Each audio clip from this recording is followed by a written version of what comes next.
comenzar orando.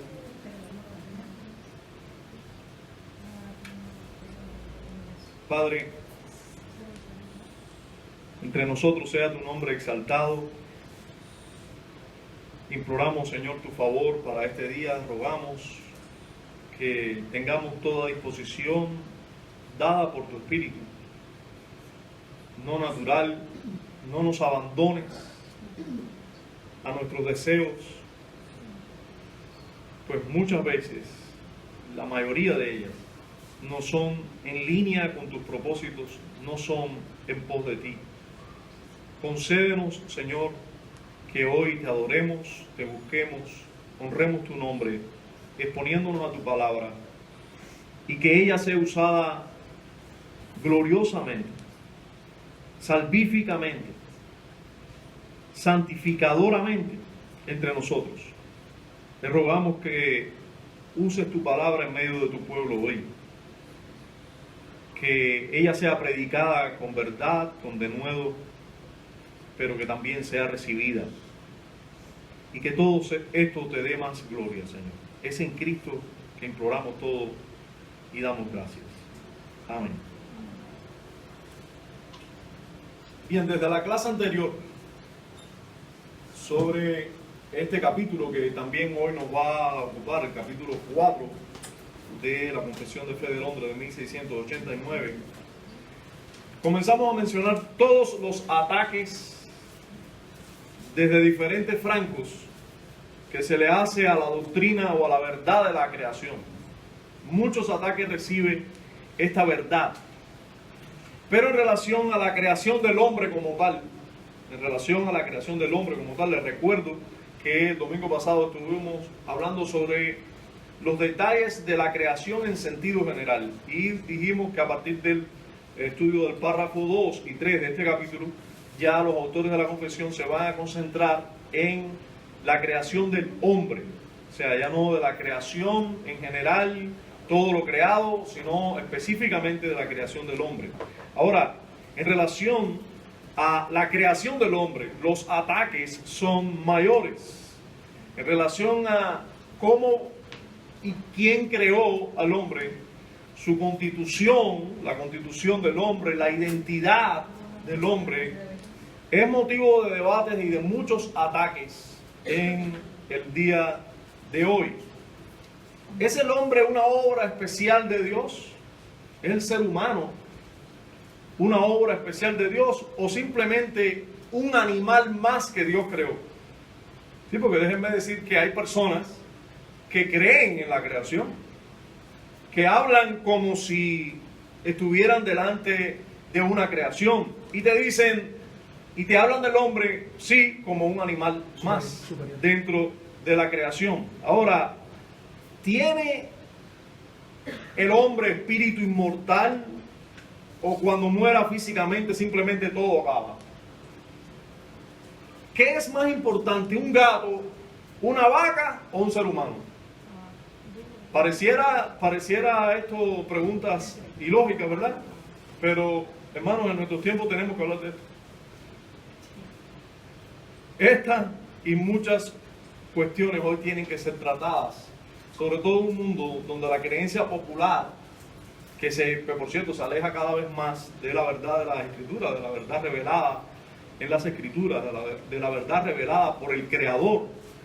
Hoy en día esta verdad es ignorada, es tergiversada, y por eso es que tenemos que hablar, por eso es que es muy bueno, necesario hablar sobre lo que la Escritura enseña sobre la creación y específicamente sobre la creación del hombre. Vamos a estudiar las Escrituras, por supuesto, siguiendo el curso de los maestros que elaboraron la confesión, la segunda confesión de fe del hombre de 1689. Vamos a dar respuesta, yo creo que ciertísima, a las interrogantes que hicimos arriba y a muchas otras interrogantes más. Vamos a ver el tema que comienzan a tratar los autores de la confesión a partir del párrafo 2, o sea, en el párrafo 2 y 3, los últimos dos párrafos de este capítulo de la confesión, que es el tema de la obra cumbre de la creación. Vamos a ver primero dentro de esa obra cumbre de la creación, vamos a ver la constitución del hombre. La constitución del hombre. Vamos a ver lo que dice el párrafo 2. Por favor, siga conmigo la lectura del capítulo 4, párrafo 2. Dice así: después que Dios hubo creado todas las demás criaturas, creó al hombre, varón y hembra, con almas racionales e inmortales, haciéndolos aptos para aquella vida, para con Dios, para la cual fueron creados, siendo hechos a imagen de Dios en conocimiento, justicia y santidad de la verdad, teniendo la ley de Dios escrita en sus corazones y el poder para cumplirla, y sin embargo con la posibilidad de transgredirla, por haber sido dejados a la libertad de su propia voluntad, que era mutable. Así nos dicen los autores de la Confesión de Fe, y nosotros vamos a concentrarnos en esta primera parte. Vamos a concentrarnos, por cierto, en la primera parte de este párrafo, que dice: después que Dios hubo creado todas las demás criaturas, creó al hombre, varón y hembra, con almas racionales e inmortales. ¿Ya? Vamos a ver esto primero, porque aquí nos habla de la constitución del hombre. Hablando de la obra cumbre o última de la creación, los autores de la Confesión dicen que esa obra cumbre de la creación, el varón y hembra, el hombre, es la obra cumbre de la creación. Noten cómo lo dicen los autores de la Confesión. Dicen: después que Dios hubo creado todas las demás criaturas, después que terminó de crear las demás criaturas, creó al hombre, varón y hembra. O sea, indudablemente la obra cumbre, la obra última de la creación es el hombre, en este caso varón y hembra. Ahora, los autores de la Confesión dicen esto evidentemente porque la Escritura así lo enseña. Vamos a recordar dónde es enseñado esta verdad. Vamos a Génesis capítulo 1, versículo 26, y vamos a leer hasta el 28. Génesis capítulo 1, verso 26 a 28. Entonces dijo Dios: hagamos al hombre a nuestra imagen, conforme a nuestra semejanza, y señoree en los peces del mar, en las aves de los cielos, en las bestias, en toda la tierra, y en todo animal que se arrastra sobre la tierra.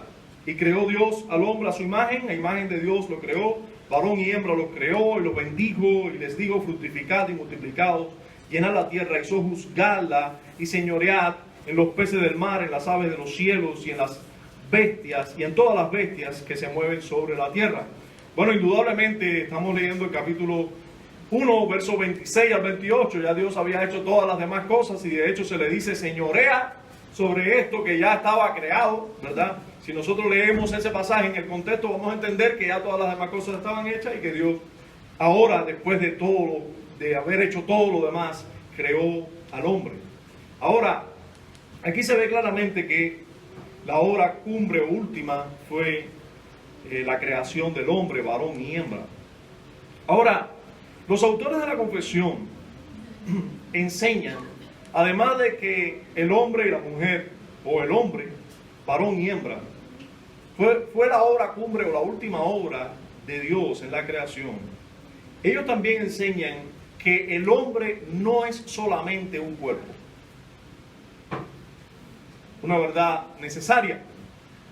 Nosotros siempre vemos el cuerpo, siempre estamos ocupados en el cuerpo, ya sea alimentarlo, perfumarlo, limpiarlo, vestirlo, y a veces nosotros pensamos que todo es el cuerpo, o podemos llegar a pensar eso, pero no solamente nosotros podemos llegar a pensar eso, hay personas que piensan eso, aunque no pueden negar de algo espiritual en el hombre. Aún así son de la tesis, al menos la mayoría, de que cuando el cuerpo muere, ya todo acabó. Ahora, indudablemente el hombre es cuerpo. Nosotros tenemos que luchar también con la verdad, o escuche creyente, de que no solo somos espíritu, y no solo nos debemos preocupar por el espíritu, porque nosotros somos un cuerpo también. Entonces los autores de la confesión, sí, hay creyentes que piensan que todo es espiritual y que lo único que nos debe interesar es lo espiritual. Bueno, bien, nosotros somos espíritu, tenemos una parte espiritual. Dios nos dio, el ser humano es espíritu y es cuerpo. Nosotros tenemos que saber que también el cuerpo es importante y no necesariamente malo, como pensaban los griegos, pero de eso vamos a hablar. Los autores de la confesión nos dicen que el cuerpo, que el ser humano no solo es cuerpo, también tiene alma o espíritu. Santiago capítulo 2, verso 26, ellos nos sugieren a mirar allí. Santiago 2:26 es uno de los pasajes que nos enseñan esta verdad. Hay muchísimos, recuerden, y creo que vale que yo aclare esto una y otra vez.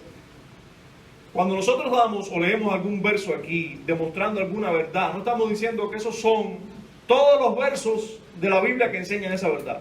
No, estamos citando, bueno, los autores de la confesión de fe citan solo algunos versos que demuestran esa verdad. Pero eso no quiere decir que es donde único lo vamos a encontrar. No, a lo largo de toda la escritura vamos a encontrar estas verdades. ¿Ya? Bueno, uno de los textos que resalta esta verdad es Santiago 2:26, porque como el cuerpo sin espíritu está muerto, así también la fe sin obras está muerta.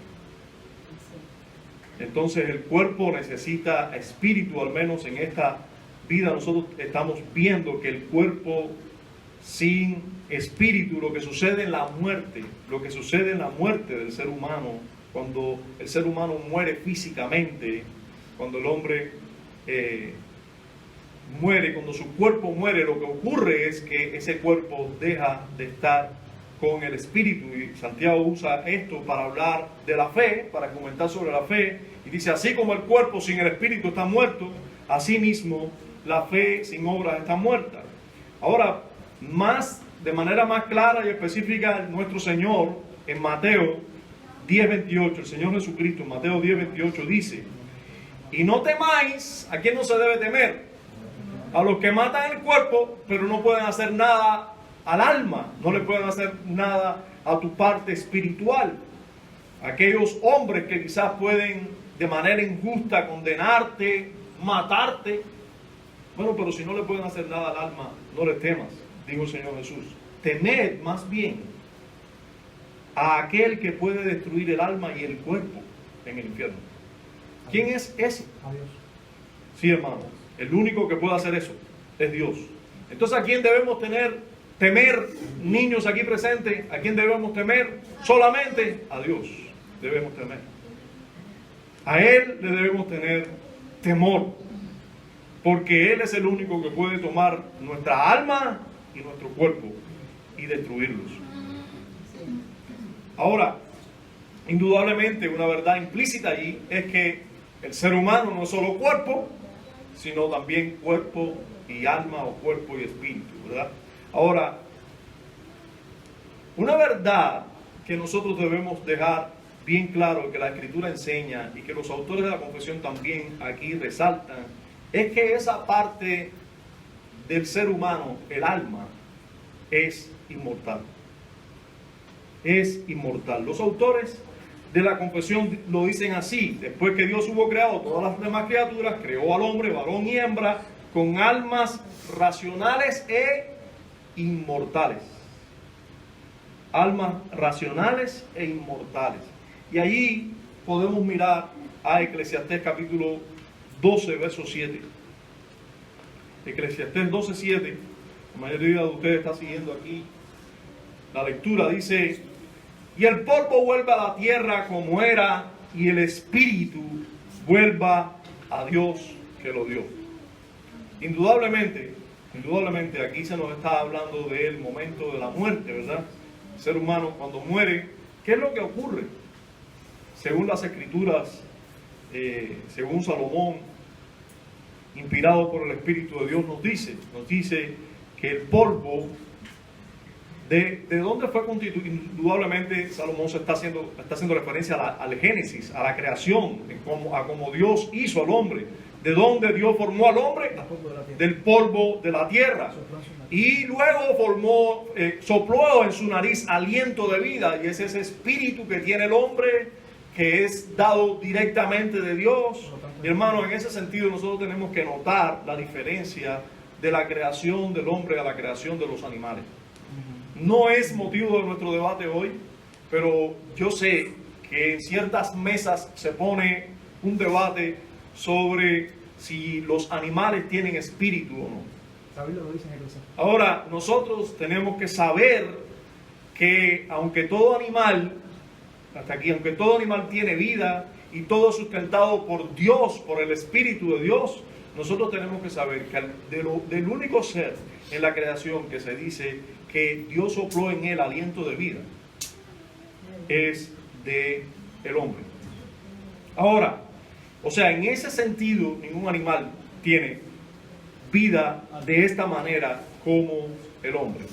Ahora, según Eclesiastés, del polvo que se formó el cuerpo y luego se sopló en él aliento de vida, según Eclesiastés, cuando la persona muere, cuando el hombre muere, ese polvo vuelve a la tierra, pero ¿a dónde vuelve el espíritu?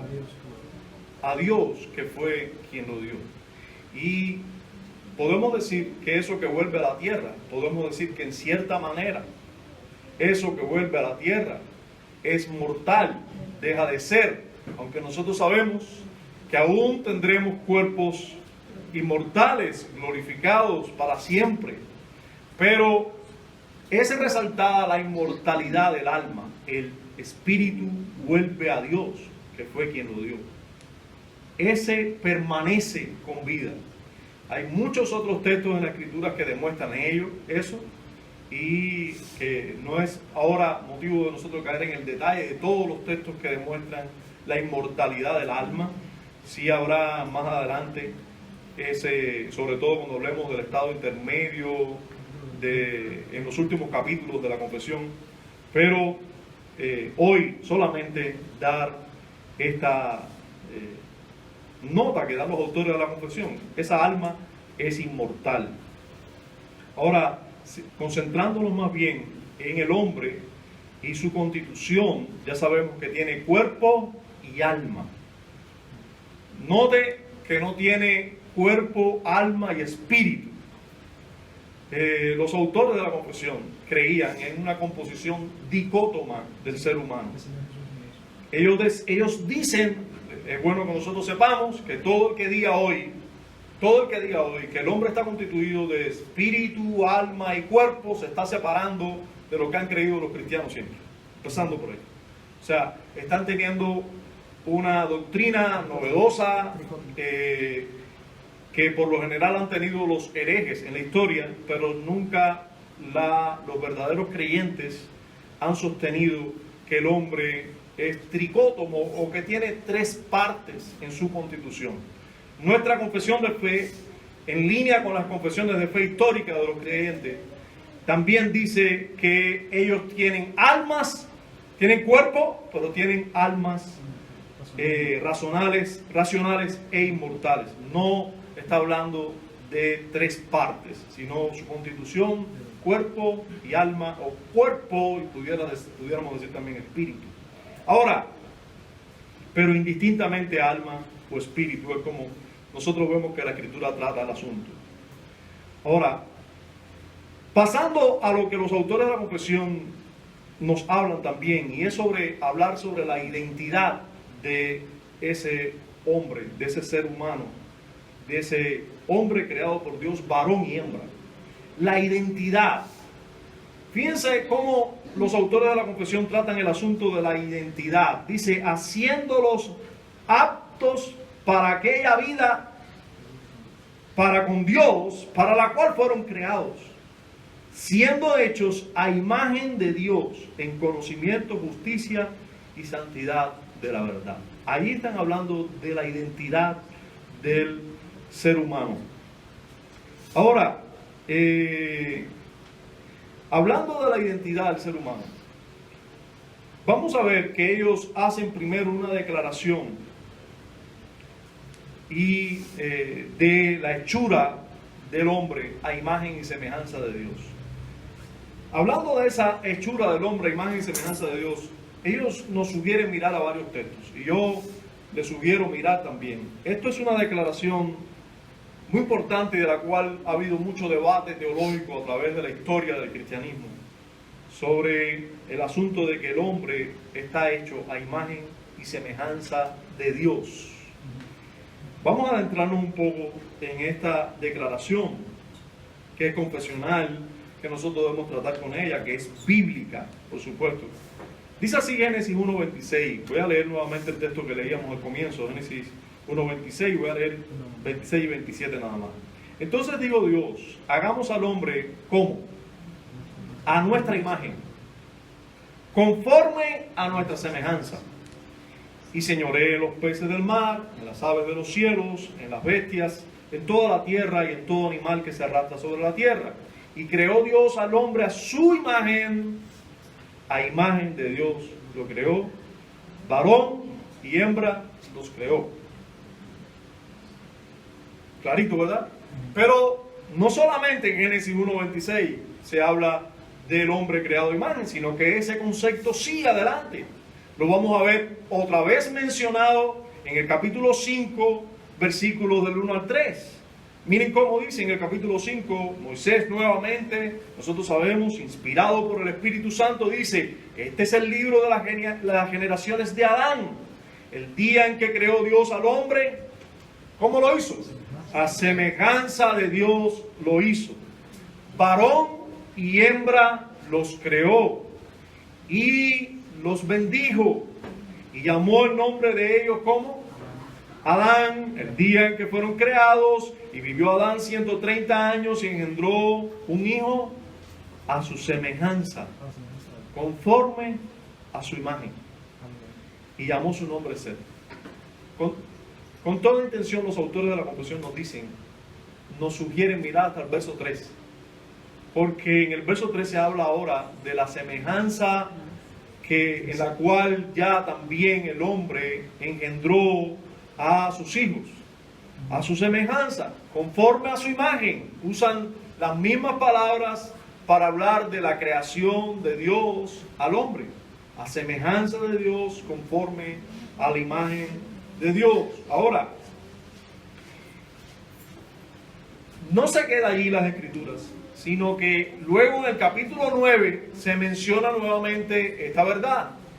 Se cita el capítulo 9, versículo 6, donde Dios da una orden, un mandato. Dice, el que derramare sangre de hombre, o sea, el que mate a un hombre, otra expresión, por el hombre su sangre será derramada. O sea, ¿qué debe pasar con el hombre que mata a otro hombre? Muerte. Lo debe matar también. Pena de muerte. Si tú matas a un hombre, tú debes morir. Si tú matas a un perro, no, si tú matas a un hombre. ¿Por qué? Porque a imagen de Dios es hecho el hombre. Los valora la vida, no. Aunque usted no lo crea, hay un dicho por ahí que dicen, cuando tú veas la barba de tu vecino arder, pon la tuya en remojo. Eso es un dicho popular, pero que está lleno de sabiduría, ¿verdad? Porque está basado, ¿por qué tiene sabiduría la mayoría de los dichos populares? Porque son cosas que suceden por lo general, que ocurren. Bueno, nosotros como nación hemos visto la barba del vecino arder de otras naciones por muchos años, y a lo mejor algunas cosas no han ardido, muchas barbas aquí no arden, pero sabe, todo lo malo que pasa por ahí sí arde aquí. Desgraciadamente.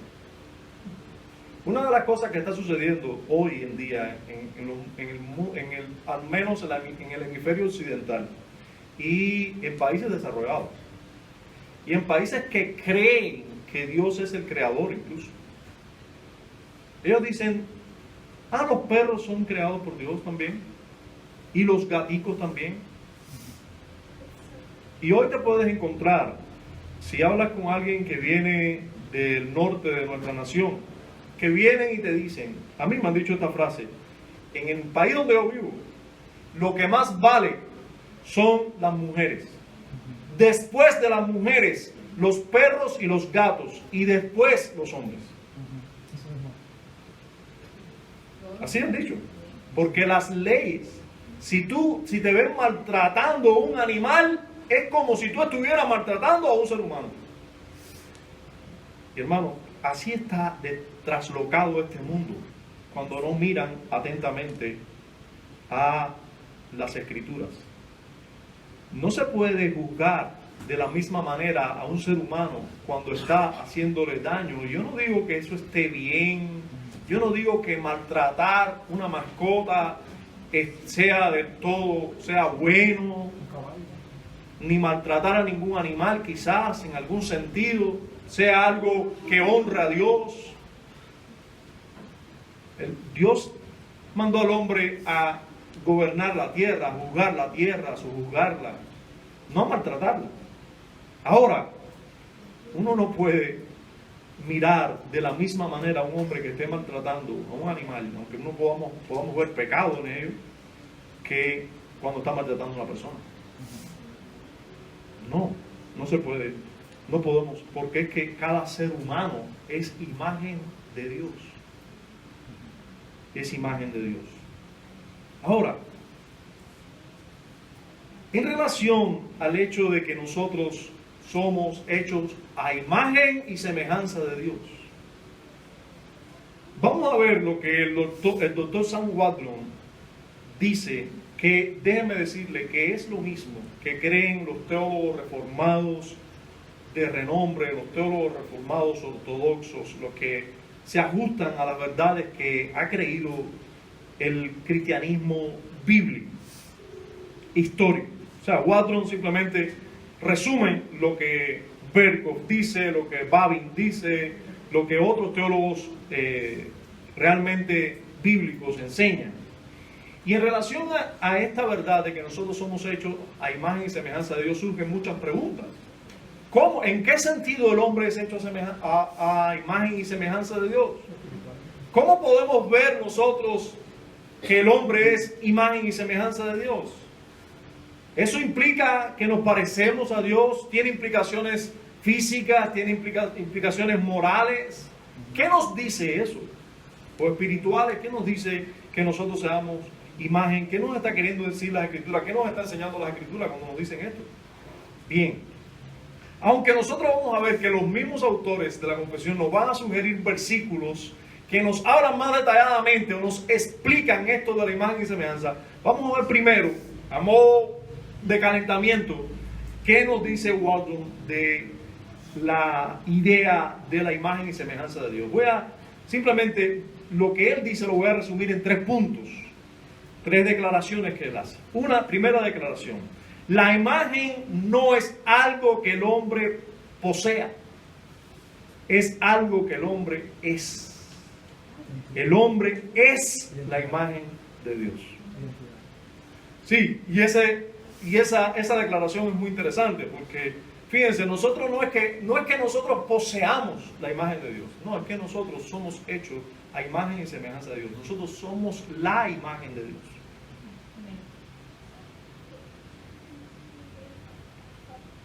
Vayan introduciendo esas verdades y luego creo que nos podremos hacer un concepto, y si queremos mejorar ese concepto vamos a tener que leer las obras de las Escrituras, pero con la luz de los maestros de la historia, y yo estoy seguro que esa imagen ese concepto va a mejorar aún más.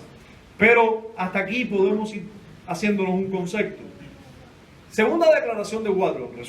Recuerden, la primera es: nosotros no estamos formados, nosotros no es que poseemos, es que somos, ¿verdad?, la imagen de Dios. Segundo planteamiento de Wadron: no debe hacerse una distinción importante entre imagen y semejanza. O sea, hay quienes, incluso en la historia, cuando han estudiado las Escrituras, han dicho, bueno, imagen quiere decir esto y semejanza quiere decir lo otro. Wadron y la mayoría de los teólogos reformados dicen, no hay una diferencia en la palabra imagen y la palabra semejanza, son intercambiables. Miren lo que dice Wadron: ambas tienen, sigue diciendo, ambas tienen el propósito de transmitir un concepto, un mismo concepto, tanto imagen como semejanza. Esto lo respalda el hecho de que solo una de las dos palabras puede emplearse para transmitir un solo concepto. Tanto la palabra semejanza como la palabra imagen de, a imagen de o a semejanza de, es el mismo concepto. Y nosotros vamos a ver, si usted pudiera estudiarlo, que se usa indistintamente. A veces se usa la palabra semejanza para hablar de esto y a veces se usa solo la palabra imagen. O sea, no hay una diferencia. Simplemente Dios nos está queriendo enfatizar el mismo concepto cuando nos dice a imagen y semejanza. Es lo mismo, a imagen de Dios. ¿Está bien? Exacto. Ahora, un tercer planteamiento que también nos va a ayudar a aclarar este concepto de que en qué sentido el hombre es hecho a imagen o es la imagen de Dios.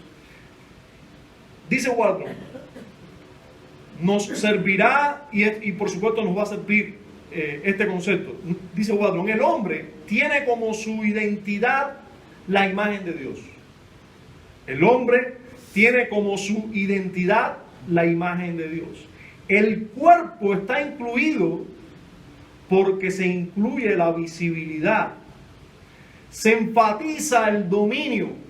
O sea, lo que se enfatiza en la imagen es el dominio. Recuerden, cuando Dios le dice al hombre, cuando Dios dice, hagamos al hombre a nuestra imagen conforme a nuestra semejanza y señoree sobre los peces, etcétera, todos los animales. O sea, está hablando de una imagen que implica tener un señorío, un dominio. Ahora, también implica su naturaleza personal, inteligente, moral.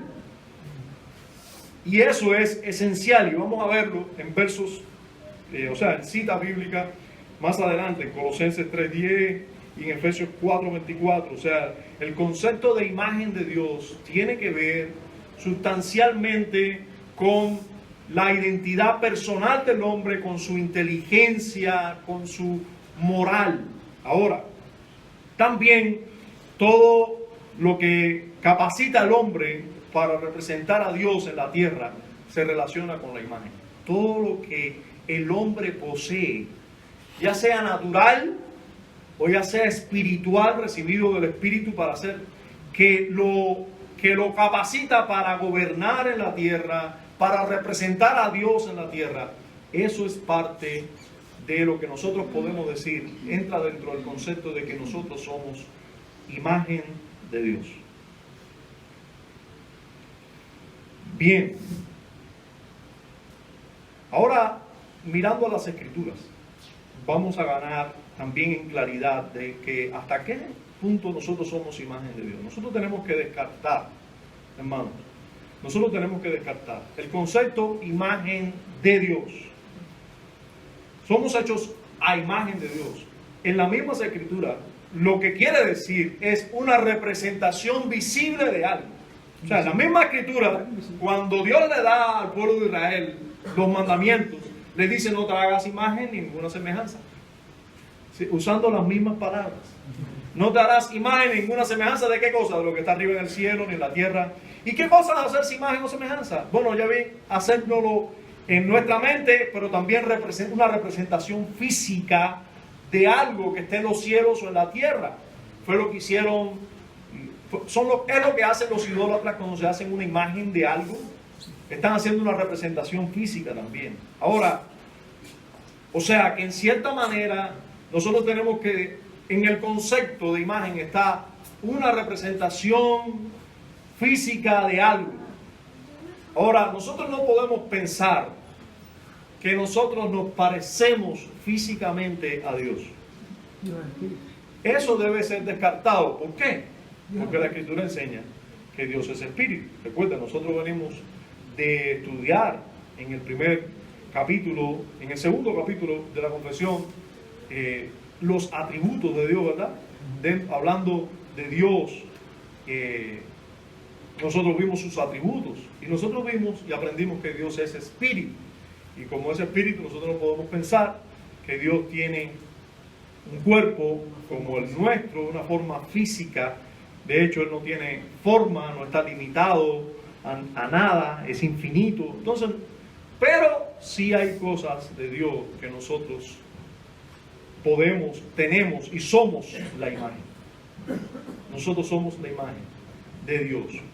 Una representación visible de Dios. Ahora, descartando que sea una representación física de quién es Dios, vamos a seguir adelante a ver lo que la Escritura nos enseña de cómo podemos explicar esto de la imagen, que el hombre es imagen y semejanza de Dios. Un texto muy ilustrador o que nos enseña, aclarador, es Eclesiastés 7:29. Es un texto que nosotros hemos visto en otras ocasiones porque enseña también otras verdades. Nos dice, aquí solamente esto he hallado, que Dios hizo al hombre como recto, pero ellos buscaron muchas perversiones. Nosotros hablando del libre albedrío del hombre, de cómo Dios lo hizo al principio recto, usamos este texto, claramente se puede usar. Ahora, el asunto es que este texto también nos enseña que Dios cómo hizo al hombre recto. ¿Y cómo es Dios? Justo. Justo, recto. ¿Cómo Dios hizo al hombre? Como él, a su imagen. A su imagen. El hombre es imagen de Dios. El hombre original, Adán, era un hombre recto. Y esa rectitud era una imagen, o es una imagen de Dios en el hombre. Seguimos adelante. Colosenses, le decía que íbamos a ver Colosenses. Y vamos a verlo ahora. Colosenses capítulo 3, versículos 9 y 10. Estos dos versos nuevos testamentarios que vamos a ver en lo adelante, y van a ser los últimos versos de la clase, van a ser muy esclarecedor de la imagen, realmente. Son dos textos, los mismos textos que los autores de la confesión nos sugieren aquí, o sea, no estoy citando otros textos. Y les aseguro, hermano, que hay muchos otros para hablar de este tema. Pero estoy usando simplemente los que están usando los autores de la confesión, los que nosotros tenemos aquí escritos que nos señalan para revisar. Colosenses 3, voy a leer desde el versículo 9. Dice así: no mintáis los unos a los otros, habiendo despojado del viejo hombre. ¿Con quién está hablando Pablo? La iglesia en Colosa. Con los creyentes, los cristianos en Colosa, ¿verdad? Y le dice, no mintáis los unos a los otros, habiendo despojados del viejo hombre, con sus hechos, y revestidos del nuevo, el cual conforme a la imagen del que lo creó, se va renovando hasta el conocimiento pleno. Note usted, hermano, nosotros, aquí se habla de un viejo hombre y de un hombre nuevo. En Cristo hubo una nueva creación, ¿sí o no? Amén. Ahora, ese creador que hizo esta nueva creación, ¿será diferente del creador que nos hizo al principio al hombre? No. Y Pablo está hablando aquí de esas dos creaciones. Está hablando de esas dos creaciones, de esta nueva creación que lo que hizo fue hacer una corrección en el viejo hombre nada más, porque esta nueva creación se está pareciendo, se parece más, se está restaurando a la creación original. Y él está diciendo, revestido de nuevo, el cual conforma a la imagen del que lo creó al principio. Nosotros fuimos creados a imagen de ese que nos creó. Se va renovando. ¿Y de qué característica habla? Conocimiento pleno. Hermanos, ¿qué criatura en la creación tiene el conocimiento del hombre? ¿Ustedes todavía creen el disparate que se nos enseñó en la escuela de que el cavernícola no tenía inteligencia y que nosotros salimos de las cuevas y que el primer hábitat del hombre fue en las cuevas? ¿O usted es de los que lee o simplemente observa? Y cuando usted observa hacia atrás las civilizaciones antiguas, usted dice, todavía los científicos están diciendo, ¿y cómo construyeron esto?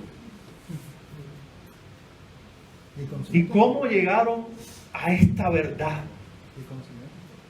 Lo que nosotros tenemos hoy, hermanos, es conocimiento acumulado por la historia, pero no se crea que el hombre de hoy es más inteligente que el de ayer. No, es al revés. Es al revés. El de hoy lo que tiene más acceso a conocimiento, tenemos más información, pero no crea usted que Adán era menos inteligente que Ente. No, Ente hubiera querido tener la mente de Adán y entonces hubiéramos visto todavía mucho más en Ente. Pero Dios creó al hombre con un conocimiento que indudablemente debía desarrollarse, crecer, porque cuando los teólogos hablan de esta verdad, hablan de un niño con una mente, con una capacidad para aprender, pero que debía aprender. ¿Ya? Con la capacidad para aprender todo, con un conocimiento que podía ser pleno. En ese sentido, el hombre es imagen de su creador. Ningún otro animal, o ningún animal, mejor dicho. Ahora sí. Ningún animal tiene la imagen de Dios, y en este sentido el conocimiento. Oye, leer los disparates a veces nos hace daño. El otro texto, y con él terminamos, es Efesios capítulo 4, versículo 22. Voy a leer desde el 22, específicamente el verso 24, pero para conectarnos en el contexto. Le dice Pablo a los creyentes en Éfeso: en cuanto a la pasada manera de vivir, despojaos, y mire la misma verdad, del viejo hombre. Despojaos de ese hombre pecaminoso que nosotros heredamos de Adán, natural, apegado a lo carnal, a los vicios.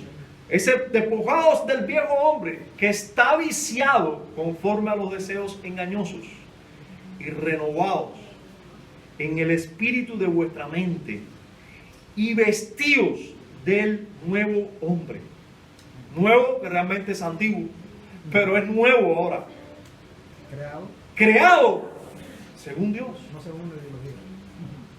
Creado, miren hermanos, en otras palabras, a la imagen de Dios. Creado a la imagen de Dios, el hombre nuevo, el de la nueva creación, que cada vez que es restaurado a la creación original y que va a tener una gloria mayor que el original cuando sea glorificado. Ese hombre nuevo, ese hombre creado a la imagen de Dios, según Dios, ¿en qué ha sido creado?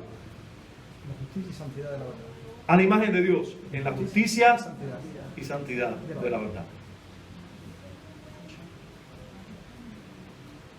La imagen de Dios que lleva el hombre, podemos decir con toda seguridad que en conocimiento lleva esa imagen. En la justicia que nosotros vamos a ver, justicia innata en el hombre, justicia que no tiene ningún animal tampoco, que no conoce ningún animal tampoco, y que todo hombre conoce. Por ahí hay un debate que no tenemos tiempo para hablar, de que si el hombre perdió la imagen cuando cayó o no la perdió. Déjenme decir que la posición ortodoxa es que el hombre nunca perdió la imagen. La imagen fue dañada, y fue dañada gravemente, y es dañada cada vez más en la medida que el hombre cada vez más cae en pecados. Pero nosotros siempre vamos a encontrar conocimiento, justicia y cierta santidad, aún en el hombre pecador, que por supuesto es restaurado cuando el hombre es regenerado. En esto el hombre es la imagen de Dios. Terminamos, hermanos, observando que la ortodoxia cristiana, representada aquí, en este caso en la Segunda Confesión de Fe de Londres de 1689, se identifica con la posición dicótoma del hombre. Dígase con eso, el hombre tiene cuerpo y alma, no cuerpo, alma y espíritu. Y hay quienes se meten ahí y encuentran más, pero cuerpo y alma. Y se separa, por supuesto, de muchos que se llaman, vamos a decir, muchos creyentes evangélicos hoy, que dicen que el hombre es tricótomo. Y al respecto nosotros debemos que observar lo que dice el doctor Wadron. Dice Wadron, muestra una dificultad insuperable con la tricotomía. Lo he enseñado aquí. Durante el estado intermedio, el hombre es desgarrado en los dos elementos que lo componen y va a Dios, no en tres lugares específicos. Dice Wadron, cuando el hombre es muerto, el polvo va a la tierra, el espíritu va a Dios que lo dio, no se separa en tres, se separa solo en dos. Aquí los autores de la confesión, al citarnos este ejemplo, hacen una ruptura con la tricotomía clara. En el caso del justo, dice, aclara Wadron, el cuerpo va a la tumba y el alma va al cielo. Y si vamos a 2 Corintios capítulo 5, vamos a ver que el apóstol dice que es excelente ese lugar que espera con ansia y anhelo estar con Él, estar ausente al cuerpo pero presente al Señor. Ahora, la tricotomía, la idea de que el hombre se compone básicamente de tres elementos, cuerpo, alma y espíritu, es incompatible, y estoy citando a Walton todavía, es incompatible con la doctrina bíblica del estado intermedio, porque da a entender que el alma es un tercer elemento distinto y que requeriría un tercer lugar para su morada en el estado intermedio. O sea, los que dicen que el hombre es tricótomo, no sé qué se hacen con el alma. Ahora, nosotros también debemos entender, luego de mirar a esta enseñanza en este párrafo, que la concepción dicótoma enseñada por las Escrituras y por la confesión de fe, echa por tierra el concepto de dicotomía griega también, que da lugar a un ascetismo, gnosticismo y legalismo, pudiéramos decir. Todos estos acusan al cuerpo de todos sus pecados o males. La dicotomía griega decía, sí, nosotros somos cuerpo y espíritu, pero la dicotomía griega decía, el cuerpo es malo, el espíritu es bueno. Es la cárcel. El cuerpo es pecaminoso y debe ser maltratado, castigado, flagelado. El espíritu es bueno. Hermano, todos estos acusan al cuerpo y nosotros podemos entender de no mirar atentamente a las Escrituras que la gente se pueda hacer ese concepto, porque con el cuerpo pecamos, quizás o llevamos a cabo la acción del pecado, quizás la mayoría de los pecados se llevan a cabo con la acción del cuerpo, pero nosotros tenemos que mirar a las Escrituras. No tenemos nosotros un espíritu bueno y un cuerpo malo con el cual tenemos que tomar medidas. No, nosotros tenemos, todo nuestro ser fue dañado cuando caímos. Y por supuesto que el cuerpo fue dañado y el alma también fue dañada. Ahora, nosotros no podemos pensar que el cuerpo es malo, sino que nosotros somos malos.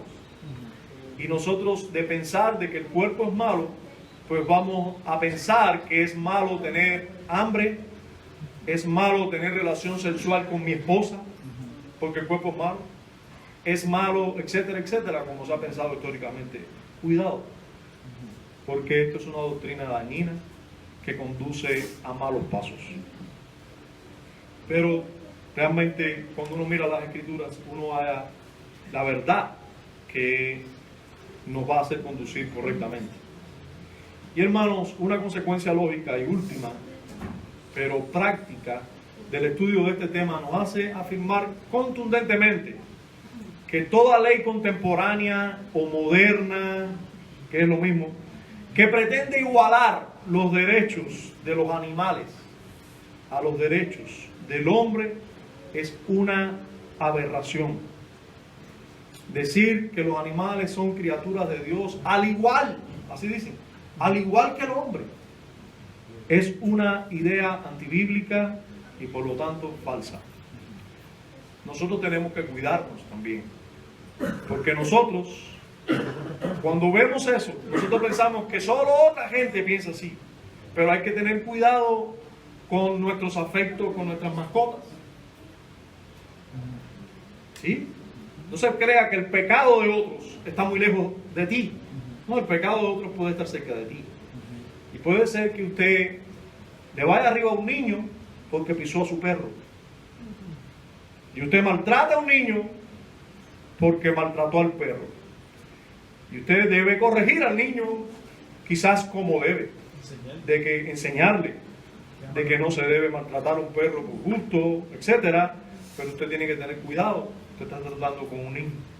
Y así encontramos personas que se dan cuenta que los perros son más fieles que los seres humanos. Y yo puedo entender que así ocurre. Fieles en el sentido que ellos pueden ser fieles, ¿no? Es que los perros no te conocen a ti. No nos conocen a nosotros. Déjame incluirme allí. Entonces, los perros son perros.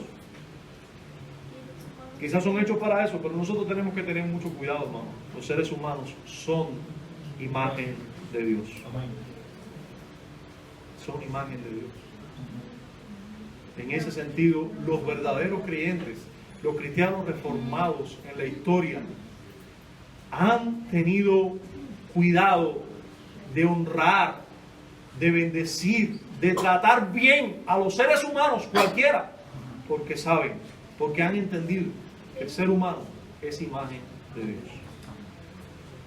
Padre, gracias por tu verdad. Tu palabra es verdad. Gracias porque tu verdad, Señor, nos enseña a mirar a este mundo, a andar en este mundo, a glorificarte a ti, a saber incluso quiénes somos, qué somos. A ti sea la gloria por los siglos, Señor, por tu verdad. Amén.